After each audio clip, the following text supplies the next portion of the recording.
You guys, I'm so excited to be here. First of all, thank you so much for all of you for coming out. I dressed in my Miami Vice outfit just for you guys. Don Johnson, look at me now. Hey, yeah. Oh my God. You guys, listen, I'm so excited because this comedy special is about 23 years in the making, okay? Yeah, I'll tell you what I mean by that. 23 years ago is when I first came to the Comedy Store and became a regular and became a comedian and disappointed my Iranian immigrant parents. Because they didn't want this shit, you know what I'm saying? Like, who else has immigrant parents here? Who's got immigrant parents? There we go, of course. Like, you, what's your background? What's your background? You, yes? Egypt. And what do you do? Executive director. You see what I'm saying? That's something to be proud about, okay? Her parents were proud of being executive director. I don't even know what she directs, but I don't know, but good for you. Who else had immigrant parents? There you go. What were your immigrant parents? Also Egyptian. Oh shit! Clearly it's Egyptian night at the Comedy Store. And you're Egyptian as well? You look like an Egyptian me. Look at you. You bald, beautiful man. Look at you. Look at this. What a good-looking Egyptian man over there.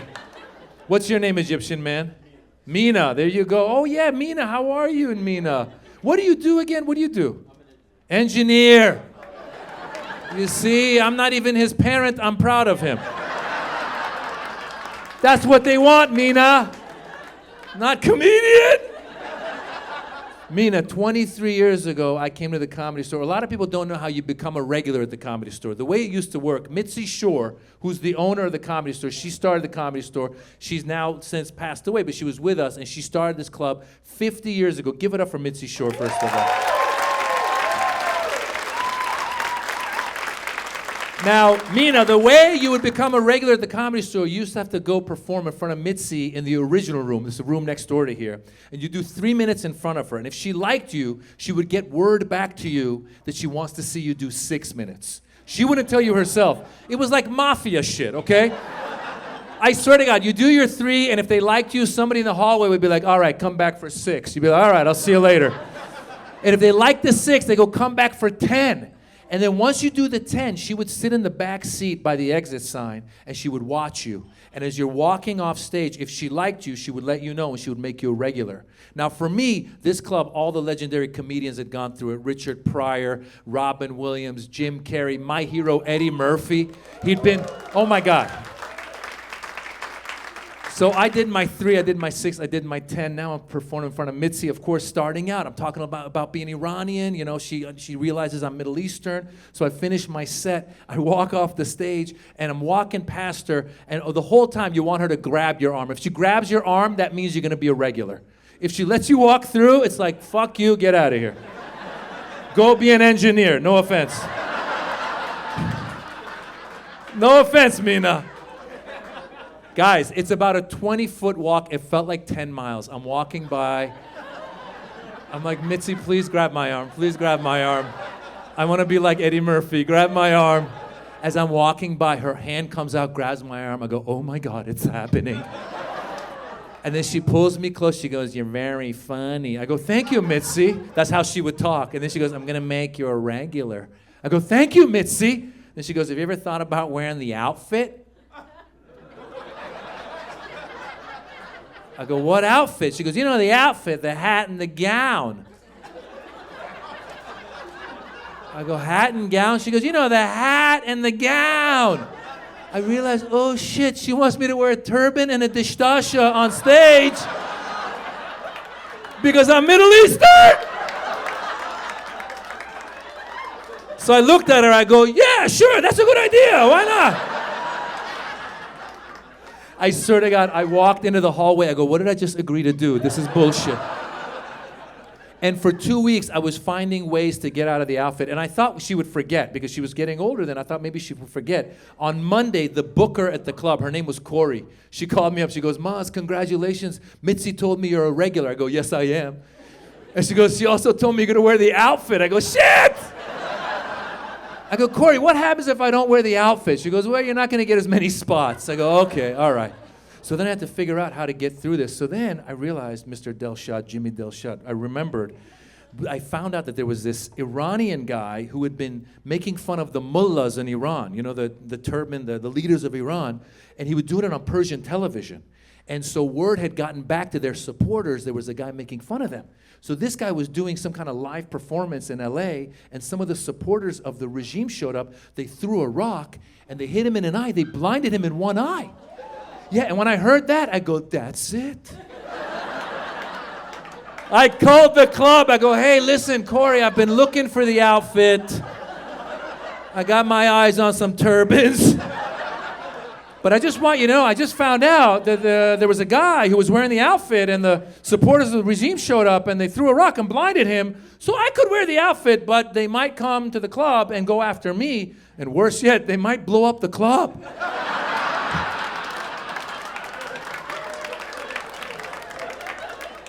And then Corey goes, let me call you back. She called me 5 minutes later. She goes, Mitzi said wear something comfortable. You'll be fine.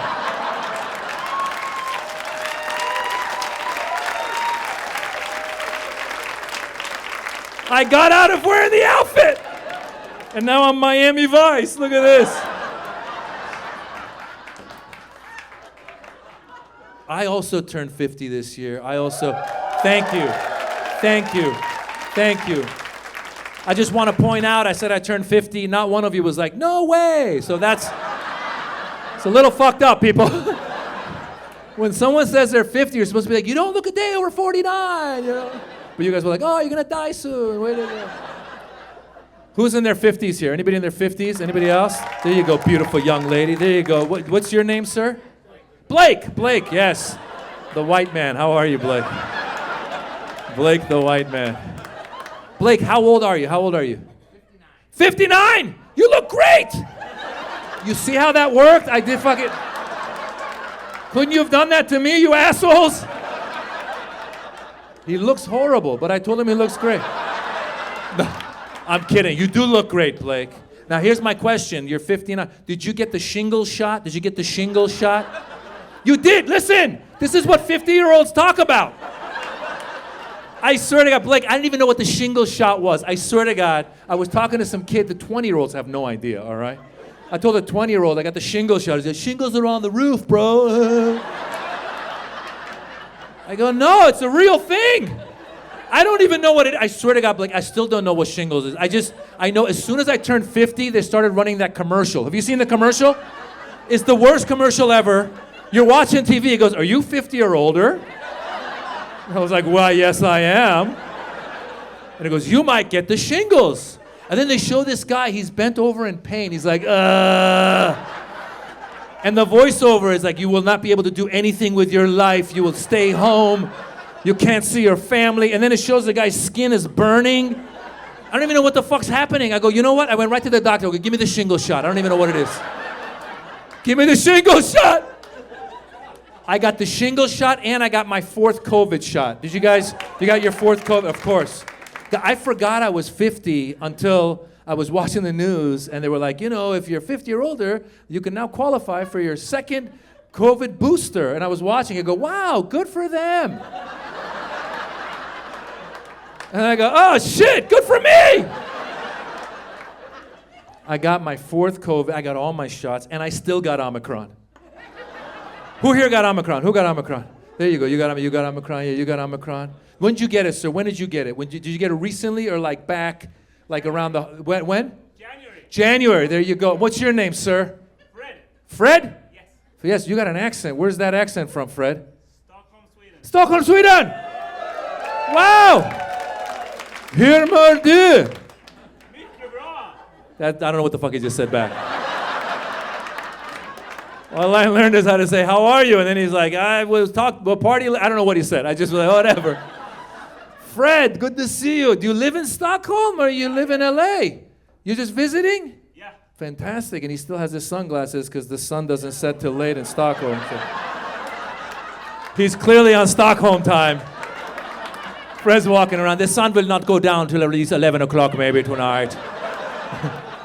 I'm sorry, that was like a German accent. I don't really know a Swedish accent. My only Swedish accent is herd, a bird, dirt, dirt, dirt. Swedish chef, you know what I'm talking about. Fred, I got it around the holidays as well. Last December, I got COVID. At the time, I got Omicron. And at the time, I had Omicron, and I was triple vaccinated. So by the time I was done with it, I had the antibodies and triple vaccine. I felt invincible. I was walking around Los Angeles just licking everything. I was walking into Starbucks, hello! I would like a Frappuccino and a cookie. I go, why are you licking the counter? I'm triple vaccinated and I got antibodies.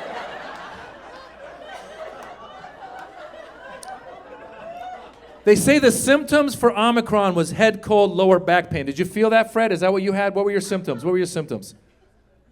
Minor. Look at you, Swedish cocky motherfucker. This guy. My symptoms were minor, like your penis. I got the undertones, Fred. I got the undertones. He just called me a bitch. My symptoms were like that. Very little symptoms. Like your ding dong. Fred, every variant has had its own symptoms. Like the original variant, right? You would lose your smell and taste, right? And then, of course, there was the breathing. And then for Omicron, head cold, lower back pain. I wonder what the symptoms are going to be for the next variant. Like Shamacron.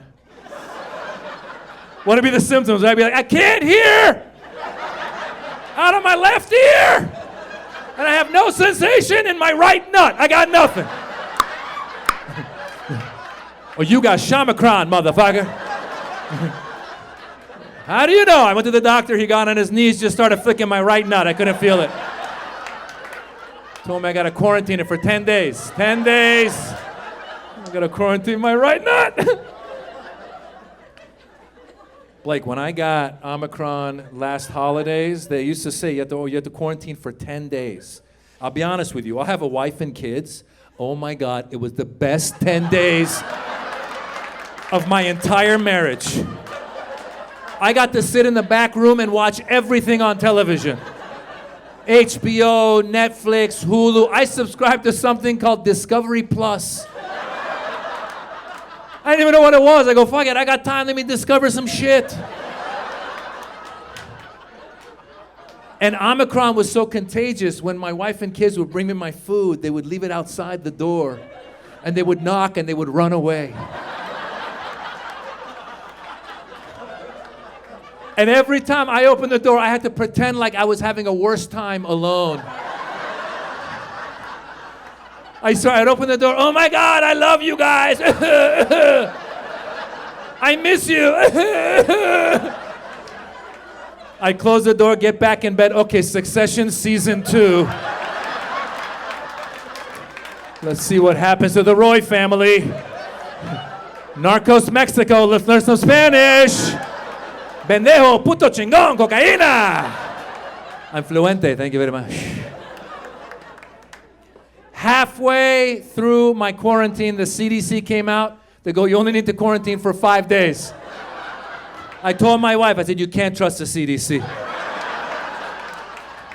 10, 15, at least 20 days. I'll see you in a month. Oh my God. I love you guys. Love you, baby. Thank you, guys. Thank you.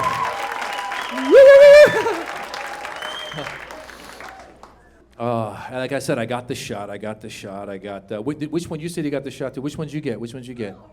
Which shot did you get? I got all 4. You got all 4, but like the brand, which... Moderna, there you go. Okay, there you go. I'm proud of you. You were like responding to me like I was the LA City Health. They're fans of yours right there. There you go. Are those your doctors? Who are they? Oh, your friends. They're so proud of her. You got the 4 shots. We're proud of you. What's your name? Homeira. That's a Persian name, Blake, right there. Multiple syllables. Homeira. Holy shit. And what do you do? Currently Currently unemployed. That's fine. That's better than this shit. What were you doing before? Pharmaceutical sales. You go, girl. There you go. Drug dealer. Fantastic. Homer, you got Moderna? Listen, I'll be honest with you. I got Pfizer. And, you know, people who got Pfizer are a little cocky. You know what I'm saying? People who got Pfizer are like, yes, I got Pfizer. I also have an American Express Platinum card. Thank you very much. Like, Homer, I try not to judge, but I judge. I swear to God, people say I got Moderna. I go, oh, good luck to you. They go, I got Johnson & Johnson. I go, you need better health insurance. They go, I got AstraZeneca. I go, when is the funeral? No, I'm happy you got it. I'm happy anybody got their shot. You know, some people we know, some people don't want to get their shot. We all have that friend that didn't want to get the shot because he was afraid the government was going to put a chip in him. I heard that. I go, who the fuck do you think you are that the government of the United States is concerned with what you're doing Tuesdays at 2? Who do you think you are? The CIA is sitting around. I wonder what Tommy does every Tuesday at 2. Let's put a chip and find out. You know how disappointed they would be after 2 weeks? They'd be like, this motherfucker's been sitting on a couch watching TikTok videos. Can we get the chip back? By the way, if you have a friend who thinks they're going to put a chip in them, let them know they already have it. It's called your phone, right? They know what we're doing, right? If you don't believe me, try buying a pair of shoes on your phone, see what happens. I swear to God, Homera, a year ago, I bought a pair of Nikes on my phone.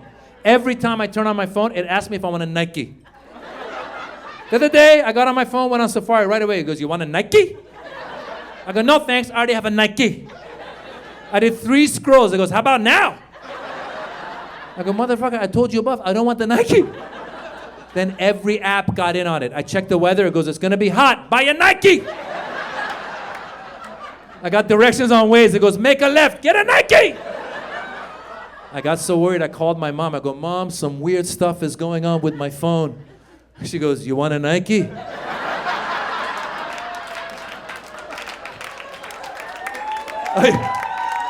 I go, you too? She goes, Maz. I go, what? She goes, just do it. That's the tagline for Nike. Yes. Thank you. Every time I do that joke, I get $1 from Nike. Thank you very much. So my mom had an accent in that joke because, as you guys know, like I said, I'm Iranian and my wife is Indian, all right? So are there any Indians tonight? Any? There we go. Thank you, all 3, 4, 5. That's how they multiply. You see how that worked? We had 4, all of a sudden 5. By the end of the show, 1 billion will be in here, you guys. It's my people right there, my cousins. So guys, check this out. I'm Iranian, my wife's Indian. All right, now I got a theory. Who else here is in a mixed relationship? There you go. What's the mix? What do we got? Black and white. Thank you very much, sir. He looked at me like I'm so stupid. He goes, asshole, black, white.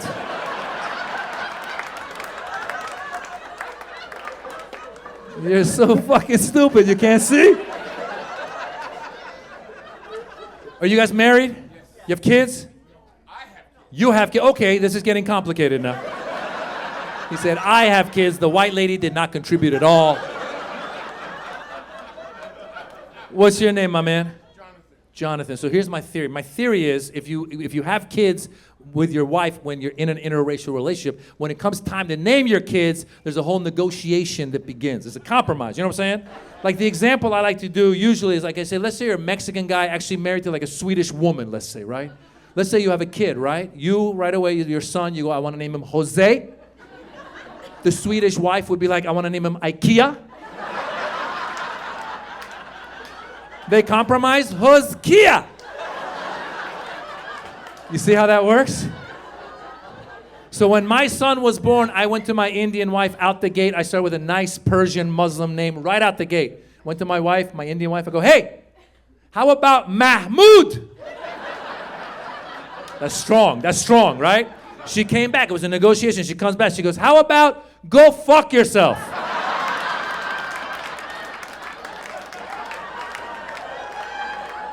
I said, is that a very common Indian name? I go, would his nickname be Go Fuck or Yourself? What would...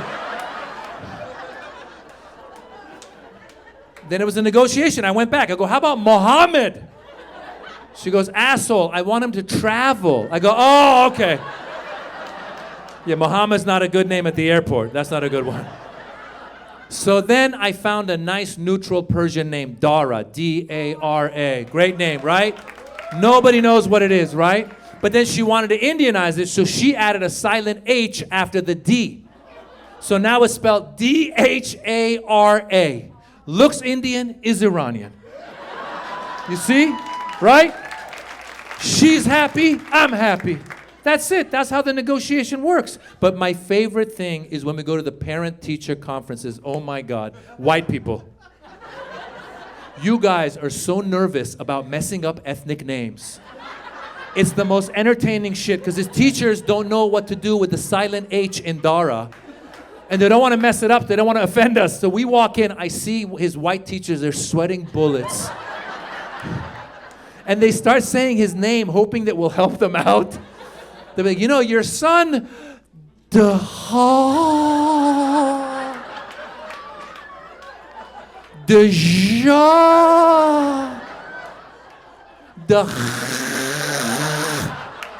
there's no cha. Where'd you see the cha? The H is silent. White people, every time you see an H in a Muslim name, you start going, there's no cha.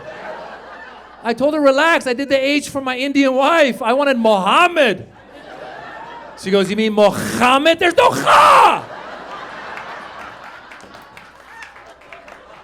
When the lockdown first happened, I went online and I Googled to find out if comedians are essential workers. That's not the joke, you bastards! That's the setup to the punchline! How dare you laugh? No, because we couldn't tour, we couldn't do anything. We had to come up with things to do. Like Blake, we had to come up with like I tried to become an influencer. I swear to God, I didn't even know Mina. I didn't know what it was. I went and bought like a ring light. I didn't know what I was doing. I didn't know what an influencer was until Dara, my son, he told me about it. I was walking with him in the streets. He saw this influencer. He lost his mind. We're walking. Dara sees the influencer. He's like, oh my God. That's Sven Svensson. I go, who the hell is Sven Svensson? He's an influencer. He's got 5 million followers on YouTube. He makes $10 million a year. I go, what does he do? He opens boxes. What the fuck? And then Dara said hi. The guy says hi back. Dara goes, he's so nice. I go, of course he's nice. He's making $10 million a year opening boxes. You want to see an asshole? Go to the UPS store. There's a guy closing boxes right now. Pissed off that he's doing the wrong thing with boxes. Your package will get there when it gets there. Next in line. Go to FedEx. Get out of here. We didn't know what to do. We couldn't tour. My agents were like, now during the lockdown is a good time for you to build your social media. You need to post more videos on Instagram. Who here's on Instagram? Who's on Instagram? There you go. Yes. I don't know about you guys, but every time I post a video on Instagram, I lose 250 followers. I don't know where they're going. I'm like, where are you going? Stay! What's your name? What's your name? Elizabeth. You have an accent too. Where are you from, Elizabeth? Venezuela. Bienvenidos. I don't know why I became a bullfighter. That was weird. Hello, Venezuela. Are you also Venezuelan? Persian. Oh, shit. There you go. And you guys are a couple. Fantastic. Way to go. Wow. You're both enemies of America and you got together. Yes. Yes. These two met at an oil embargo meeting. She saw him. Are you also going to keep the oil for yourself? Yeah. He's like, definitely, well, I'm not going to give it to America. Fantastic. The prices will go up. So, Elizabeth, and your name? Amir. What is it? Amir. Fantastic. There you go, buddy. But you guys aren't married, are you?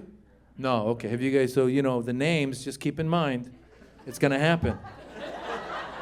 I'm telling you. Now, Elizabeth, you said you are on Instagram, right? So, what's that? Oh, you see me on Instagram. Oh, fantastic. Thank you for following on Instagram. Here's my question. Do you read the comments when you post anything? Do you read the comments? Yes. You do? These ladies are like, yes, we read the comments, goddammit. Clearly, they're the ones who are writing, this is bullshit, okay? I can't believe.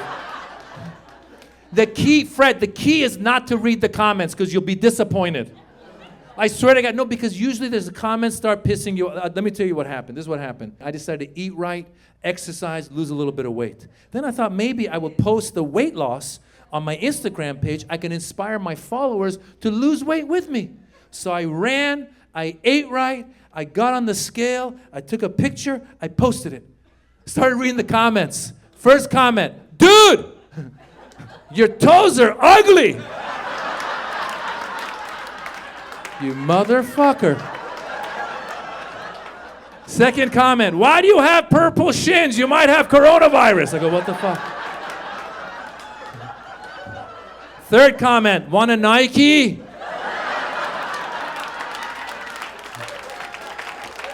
I go, Mom, get off my Instagram! Now I'm all over social media. I'm on Instagram, I'm on YouTube, I'm on Facebook, I'm on TikTok. I don't even know what I'm doing on TikTok. TikTok is like 3-second videos. I don't know what I'm doing, okay? When I first started doing stand-up back in the day, 23, 24 years ago, they used to say you need to film a 1-hour comedy special. You put it on HBO, people discover you, your career takes off. Then a few years later, they go, you gotta take 5 minutes of the 1 hour, you put it on YouTube, people discover you, career takes off. Then they go, you gotta take 1 minute of the 5 minutes, you put it on Instagram, people discover you, career takes off. Now they say you gotta take 3 seconds of the 1 minute, you put it on TikTok, people discover you, career takes off.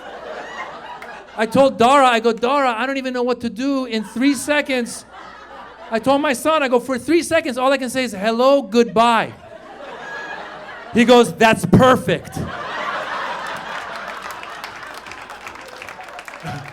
I go, how low is the attention span of your generation? He goes, what? Didn't even last. Yeah.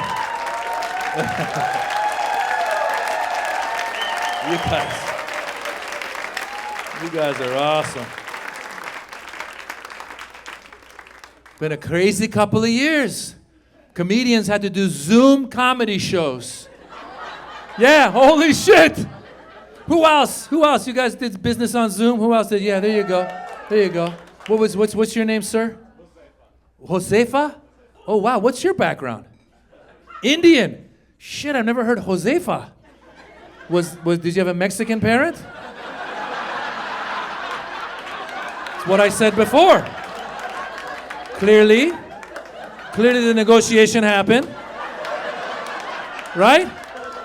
The father wanted Jose, the mother wanted Farouk, they went Josefa. That's how that works. That's how Josefa. What were you doing on Zoom? What's your occupation? You work for Johnson & Johnson. Holy shit. Holy shit. This guy. Moderna, you can look down on him now. There you go. Like, Josefa, I don't know about this. Josefa, I don't know how many meetings you have to do on Zoom and what you do on Zoom. When I'm on Zoom, we have to do comedy shows, all right? Every time I'm on Zoom, I try to watch everybody else who's in the Zoom meeting, but inevitably, my eyes work their way back to my face. And I start noticing every fault on this fucking face. I swear to God, they were pitching a TV show to me. I was listening. All of a sudden, I look over, I go, holy shit. When did I get so old? I go, look at these wrinkles. I got crow's feet. I didn't know, where'd my eyebrows go? I have no eyebrows. I didn't know I was this bald. Holy shit. That's a big nose. What the fuck? I wonder if it's smaller. It's bigger this way! Josefa, by the end of the meeting, the guy goes, what do you think of the TV show? I go, I think I need plastic surgery.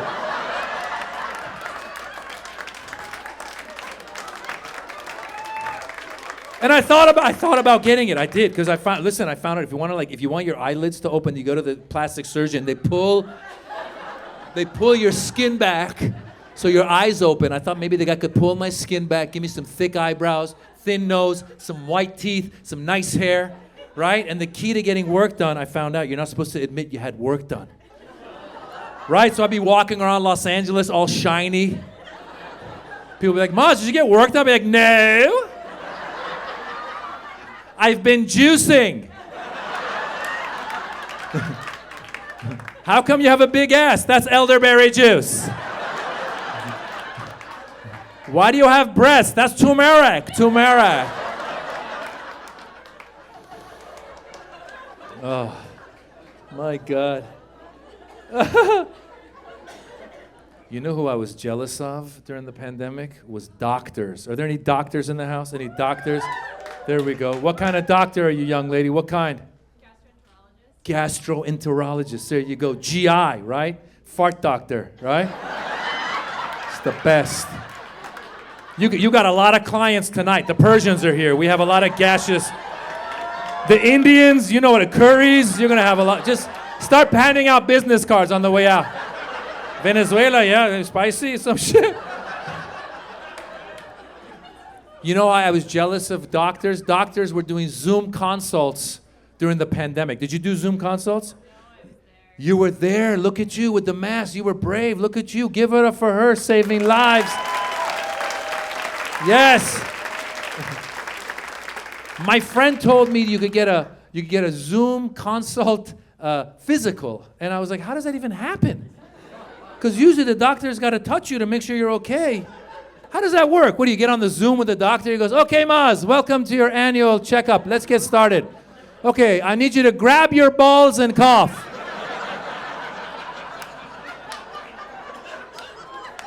Are you feeling anything strange?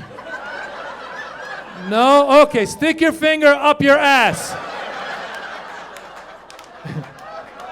Anything at all? No? Okay, do the copay on the way out. You'll be fine. I was so jealous of the doctor. I should have been a doctor. Have you ever heard anybody say that to you before? People say stupid shit like that. I'm happy you haven't heard it, because some people will see like a doctor in a nice car. They go, I should have been a doctor. Like it's a weekend extension course. What's your name, Doc? What's your name? Melanie. I knew I couldn't be a doctor from the 5th grade. Yeah, when they brought that frog out. Remember the frog? You guys remember the frog? In the 5th grade, they brought out a dead frog. Melanie, it was pinned to a tray with his arms out, just like Jesus. He's just... the most disgusting shit I've ever seen. And they doused him in formaldehyde. They put him in front of me. I raised my hand. I go, teacher, what do you want me to do with the frog? She goes, cut it open. I go, fuck that. You cut it open. That's the day I knew I was not going to be a doctor. That's the day I became a comedian. I swear to God. I went to the other side of the room. I just started telling jokes. Right away, I go over. I go, knock, knock. They go, who's there? I go, not the frog. He's dead. He's dead in formaldehyde. I'll be honest with you. The pandemic also made me realize I could never be a doctor, okay? Because as soon as we could get those masks, the disposable blue masks, we bought some of the disposable blue masks. I put it on with my big-ass ears. Those things were hurting my ears so much. I couldn't last 5 minutes in Whole Foods. My wife sent me to Whole Foods to go shopping. Remember early on in the pandemic, you'd get dressed up in like a homemade hazmat suit? With like dishwashing gloves, ski goggles, and the fucking mask. I'd be walking around. I couldn't last 5 minutes in Whole Foods. I was like, this is bullshit. I'm just gonna get the dried mangoes. I will come back for the quinoa. This is bullshit. My ears are hurting. I would run into the car, take off all my gear, start eating my dried mangoes. Oh my God, my ears are hurting. Fuck. I couldn't last 5 minutes in Whole Foods. Meanwhile, doctors will operate on somebody for 8 hours wearing the mask, right? They'll be in the operating room, right? They get started. Scalpel! They cut the guy open. And then, hammer! I don't know what it is. Blender! I don't know. I'm cooking at this point. Halfway through the surgery, the nurse will be like, "Doctor, do you want a mask break?" "No, goddammit!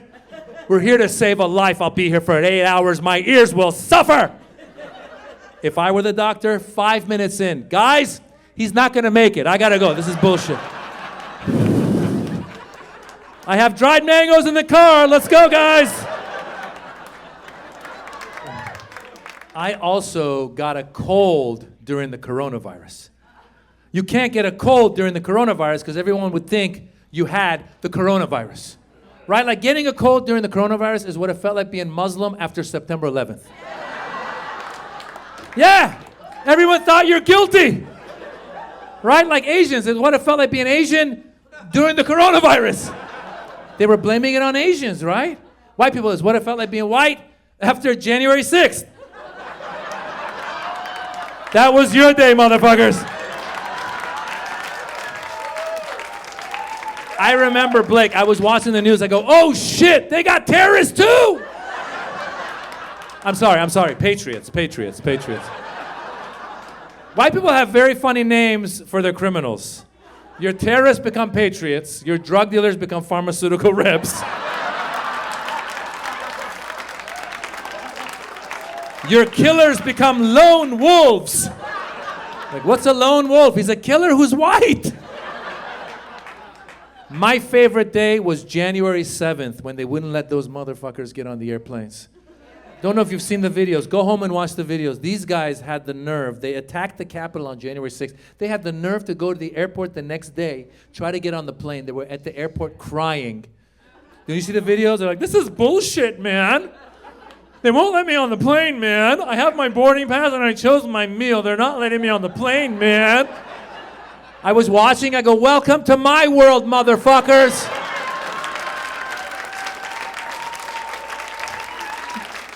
They haven't let my people on planes for 20 years. My cousin Mahmoud is still walking across the country. I go, "By the way, when they didn't let the Muslims on the planes, we didn't cry. We didn't cry, okay? We just walked away. We're like, okay, fine. I would just hijack the next plane." That's how you do it. I've been following the whole January 6th. I don't know if you heard about it, but they obviously they put a lot of the people who stormed the Capitol, they put them in jail. And a lot of them, when they were caught, they said that they didn't mean to storm the Capitol. They got caught up in the moment. What kind of stupid ass, bullshit, white privilege excuse is that? Because I don't know about you guys, but I've never been outside of a bank just using an ATM. Looked over, seen a bank robber run by, made eye contact. Let's do this shit, motherfucker.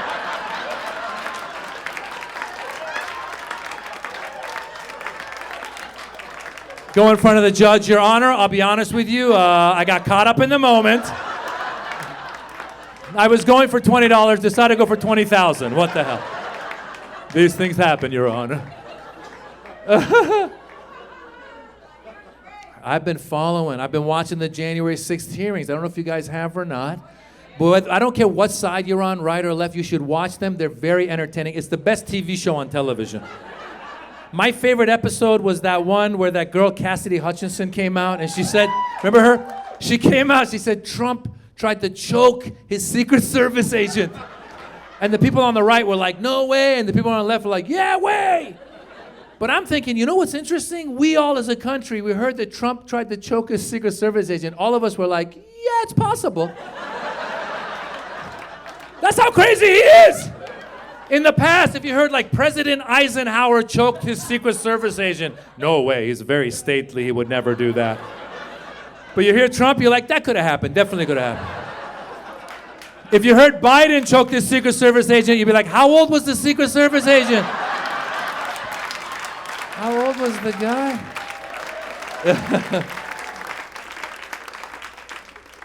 During the whole lockdown, I was trying to exercise, running a lot, and now that I'm 50, like I'm getting injuries, so I gotta start speed walking. You guys know speed walking, right? A lot of immigrant dads speed walk. I don't know if Mexican dad, do Indian dads speed walk? Yeah, speed walking is their thing, all right? My dad, speed walking, for you guys, it's like where like the lower body moves, upper body straight, and there's a lot of just...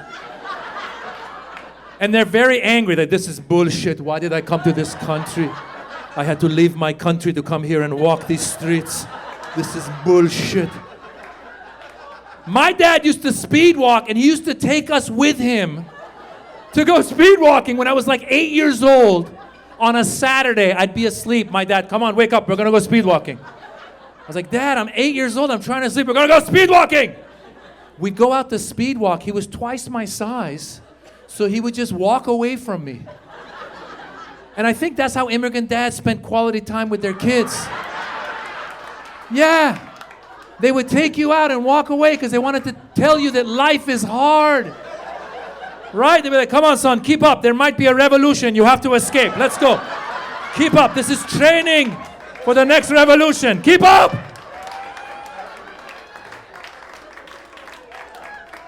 And then I realized we weren't there just to speed walk with our dads and our immigrant dads, but also we were their therapists.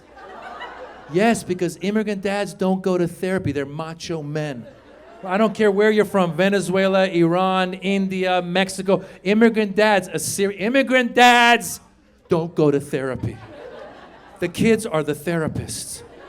Once in a while we're walking, my dad would just unload on me. I swear to God. One time I was walking with my dad. Come on, son, keep up. I go, Dad, wait up. Keep up, son. Dad, wait up. Son, come here, son. Your mother, bitch. I go, oh, shit. I think we just had a breakthrough. That was good. Your next session is going to be free. That was really good. It was a different world. Different world. Parenting was different. Like our parents didn't do like birds and the bees. Josefa, did your Indian dad do? No. Didn't even know what it meant. I asked my Persian dad, I go, can you do the birds and the bees? He goes, son, we don't have birds and bees. We have lawyers and doctors. And I hope you be one.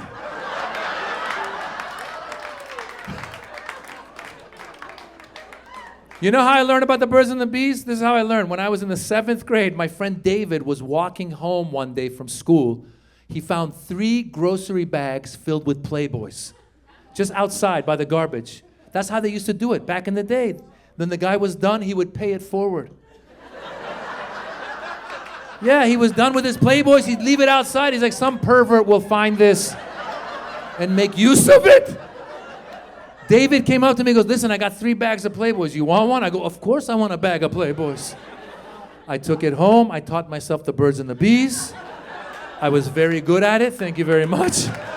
Thank you. But then also having the immigrant entrepreneurial mentality, 6 months later, I took the bag to school and sold it to all the other boys. Made a profit, bought my first house. Thank you very much. Nobody did birds and the bees. Now we got to do birds and bees.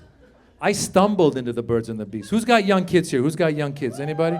There you go. How old are your kids? 12 and 18. There you go. How old are your kids? 17. Did either of you do birds and bees with your kid, the sex talk? Did you do it? You did, right? And you kind of did, right? You were like, here, let me get you started. Right? You're like, here's a man, here's a woman, and here's a magazine. Go figure it out. No, listen, I didn't even mean to. I didn't mean to do the birds and the bees. I stumbled into it because we read books as parents now. We read books. And the book says if your kids ever ask you a question, answer them honestly. That's what you got to do, right? So I was watching when my daughter was 8 and my son was 10. I was watching a TV show with them. First of all, as your boy gets into his like teenage years, boys get a little spaced out. Like Dara's a smart guy, but he's a little just, oh. And girls are sharp. You're sharp. My daughter is like CSI, FBI, CIA, all combined. She is paying attention. Guys, we were watching the TV show Blackish. Great show, right? Blackish. First episode of the whole show. I didn't know this was gonna happen. I'm watching with the kids. First scene of the whole show. The father walks in to his high school son's room. He opens the door, and the high school son is about to masturbate. Like he's about to pull his underwear down. The dad opens the door. He sees it. He goes, "Oh!" And he walks out. And the son goes, "Oh!" And he jumps on the bed. My son doesn't even notice. My son, he's just, "Oh." My daughter, right away, she goes, "What just happened?" I go, what just happened? Like, what just happened, like, on TV or in the world? In the world? She goes, "No, what just happened on TV?" And the whole time, I'm like, be honest, be honest, be honest, be honest. I go, "Okay, baby, this is what happened. This is what happened. I go, "Okay. What happened was, the kid is in high school, and the father walked in the room, and he was in his underwear, and it was embarrassing, so the father walked out." And she goes, "Oh, okay." I go, "Thank God I just dodged the bullet." Very next scene, the father goes into the mother. He goes, "Hey, I just caught our son playing with himself." Again, my son just, "Oh." My daughter, she goes, "What does that mean?" I go, "What does that mean?" She goes, "Yeah, what does that mean?" I go, "What is that? What is that?" Okay, be honest, be honest, be honest, be honest. Okay, what that means? I go, okay, playing with it. What that means, playing with it. What that means, playing with yourself. What that means is once in a while, when boys are in high school, they just squeeze their pee-pee, just a little squeeze, just a poo-poo-poo-poo, just a poo-poo-poo-poo, just a little poo-poo-poo-poo, poo-poo-poo-poo. She looked at me like, "What the fuck?" I go, "No, it's just a little, just a poo-poo-poo-poo, just a little poo-poo-poo, just a poo-poo-poo." And then she goes, "Did you do it?" I go, "Listen, we don't have birds and bees. We have lawyers and doctors. Stop asking questions." Shit.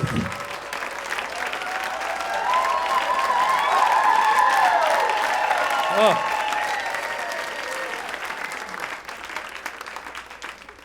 In the middle of all that, we got a pandemic puppy. Anybody else here get a pandemic puppy? There you go. You got one? You got one? Which kind did you get? Chihuahua? There you go. You guys live together? Fantastic. You said no? You said yes? Some weird shit's happening right now. Because Amir thinks they live together. Elizabeth's like, "No, motherfucker, you don't pay rent."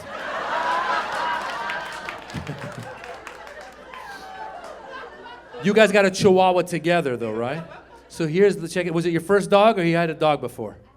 Yeah. See, I'd never had a dog. I'd never had a dog before the pandemic because, again, a lot of cultures aren't dog people.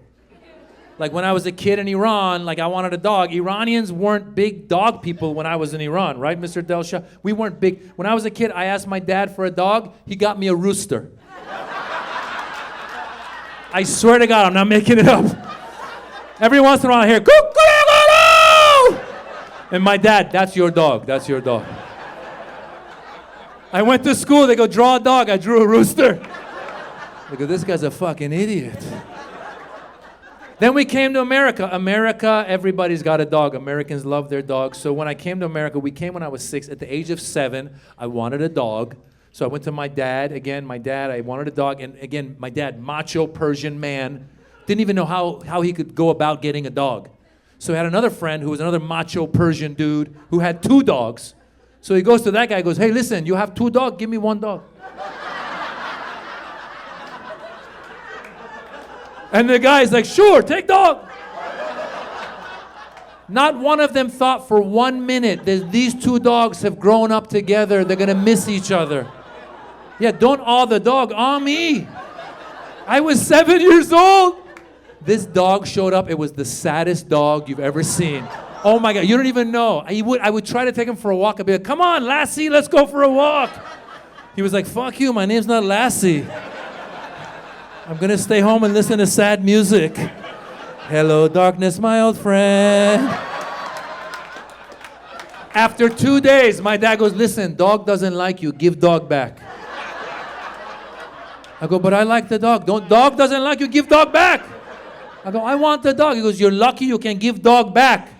Your mother doesn't like me. I can't give her back. Give dog back. So we gave the dog back. And I didn't have a dog until the pandemic. I was sitting there with my wife and kids. I have a request. Wives, girlfriends, please don't ask your husbands a question when you've already made up your mind on the answer. This is bullshit. You guys do this all the time.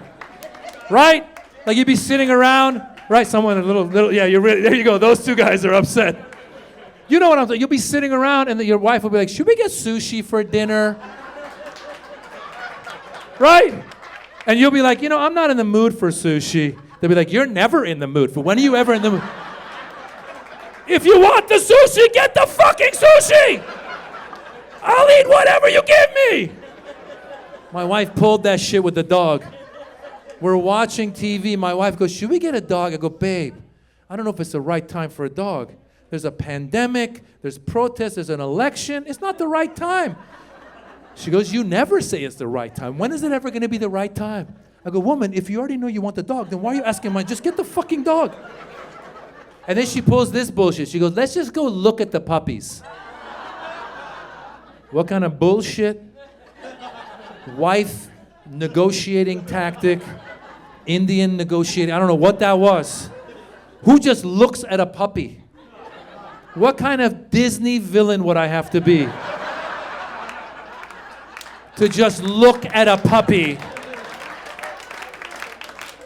and not bring it home? Right? Who sees the puppy? I don't want the puppy! Destroy the puppy! Oh, hell no. We saw the puppy, we brought her home. Little mini golden doodle. Yeah, I know. My wife colors apricot, okay? She's cute. She looks like a little teddy bear. My wife named her Yasu. It's a Japanese name. Thank you. One person likes the name. Thank you. My wife, so it's a Japanese name. It means peaceful. So now I'm Iranian. My wife is Indian. Our dog is Japanese. Our nanny is Guatemalan. Our neighbor is Korean. I could run a goddamn immigration office out of my kitchen right now. And I've learned a lot since we had the dog. For one thing, I learned Japanese and Koreans don't get along. Did you know this? I didn't know this till I was walking with Yasu, my little Japanese dog, came upon my Korean neighbor. She goes, what's your dog's name? I go, it's Yasu. In Japanese, it means peaceful. She goes, that's interesting, because Yasu in Korean means beast. I go, well, that's interesting, because my dog is peaceful. She goes, you don't want beast? I go, I'm good. And then she walked away angry. And I was like, what the hell? Why was she upset? I went to my wife. I go, why was the neighbor so upset? She goes, you idiot. They don't get along. What do you care? Just tell her it's beast. So the next time I saw her, I said, listen, my bad. The dog is actually Korean. She's beast. And my neighbor was like, oh, very good. So she walked away. And then I kept walking, and I ran into some Greek guy. He goes, oh, your dog's name is Yasu. You know, in Greek, Yasu means hello. I go, Jesus Christ, we're going to start World War III over this dog's name. I'm just trying to get her to take a shit so I can go home and take a nap. So now her name is Hello, you peaceful beast. That's it. Yeah. And I'll be honest with you guys. I've embraced, well, I love my dog now. I'm telling you, Elizabeth, I walk that dog.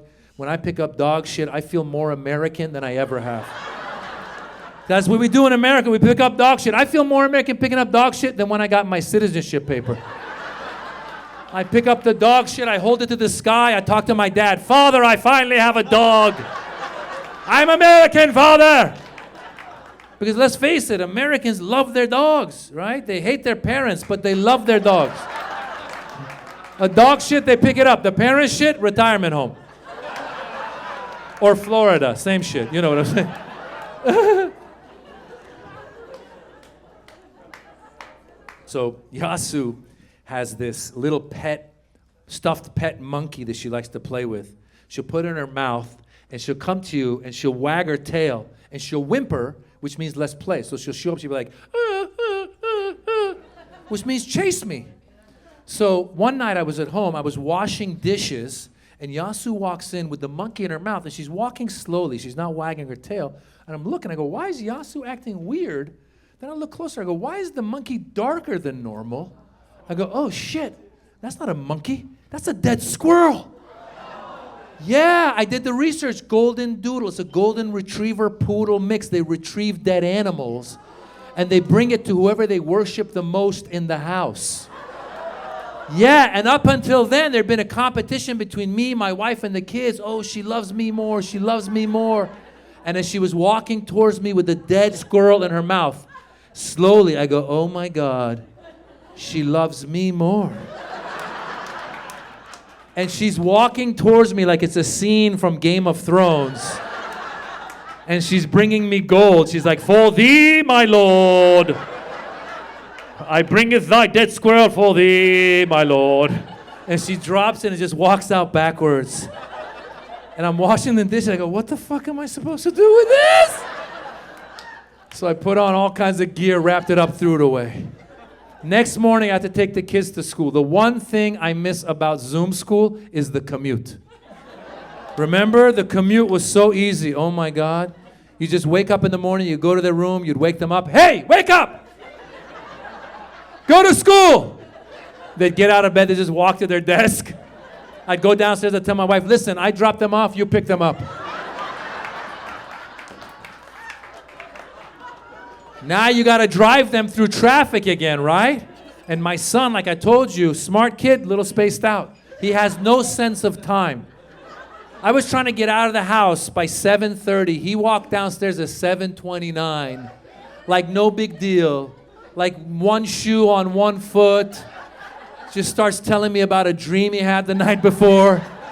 He's like, hey Dad, what's going on? I had a dream last night and there was a waterfall, but the waterfall was going the wrong way. And I don't know why it was going the wrong way.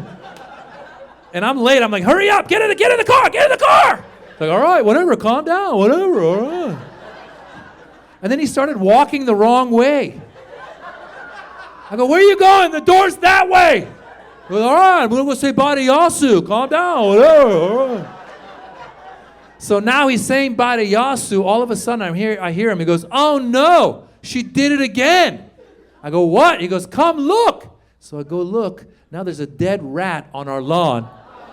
Yeah, with his arms out, like he's waiting for CSI to show up to draw the chalk. And I'm sitting there, go, oh my God, are we living with a serial killer? Because she looks like a teddy bear, but now I'm getting worried. And the next day, I saw her walking in the backyard with a little dead baby bird in her mouth. I go, holy shit, she's not a teddy bear. She's Teddy Bundy. So now I get the kids in the car to drive them to school. The one good thing about my son being spaced out, when we're driving to school, he doesn't talk. He's in the back seat just watching the trees go by. I have no idea what's on his mind. I have Yasu in the car because she's a pandemic puppy. You got to take her wherever you go. She's in the car pretending to sleep, but definitely plotting her next kill. My daughter, Mila, is in the front seat at 7:30 in the morning. She will not stop talking about shit that I do not care about. 7:30 in the morning, I'm hungover from the night before. My daughter, Daddy, did you know that Ariana Grande was Italian? I thought she was Latina. Did you know that? Did you know that Billie Eilish has a brother named Finnegan Eilish? Billie Eilish, 18 Grammys. Did you know Ed Sheeran wrote it? Did you know? I'm driving, I go, I don't know what the fuck you're talking about. But you're my daughter, so I'll just keep smiling and nodding. I don't know where she gets the energy. I don't know if the night before when my daughter's sleeping, somebody just winds her up the whole night. So when she wakes up in the morning, she's like, Daddy, did you know there was a... By the time we get to school, I'm so exhausted. They get out of the car, I turn on the radio, the news says, the world is coming to an end. I look in the sky, I go, thank God! Oh my God. You guys are beautiful.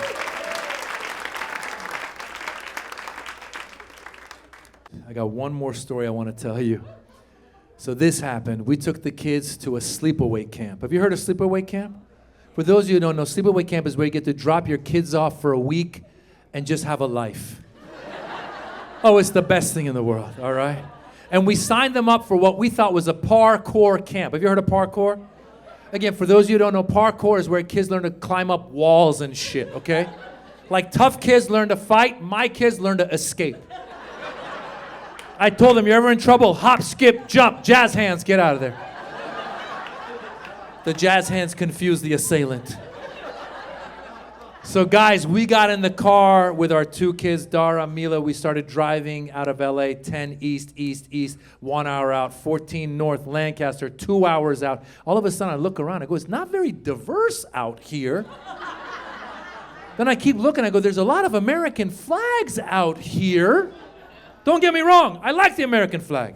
But when I see too many, I get a little worried.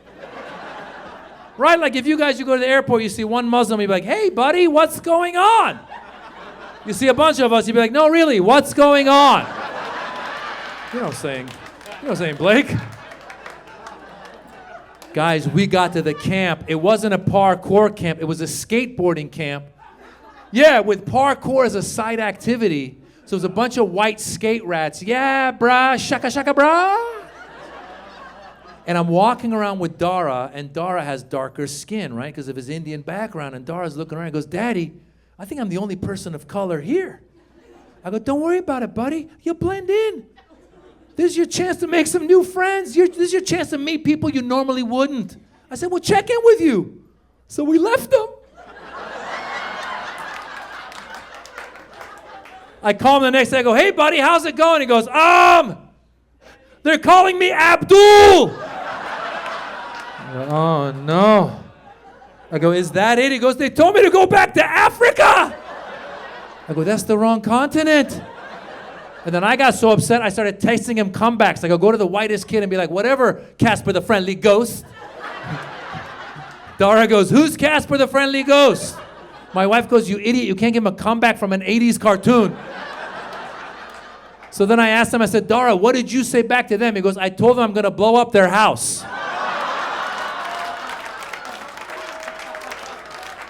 I go, way to go, Abdul. I'm proud of you.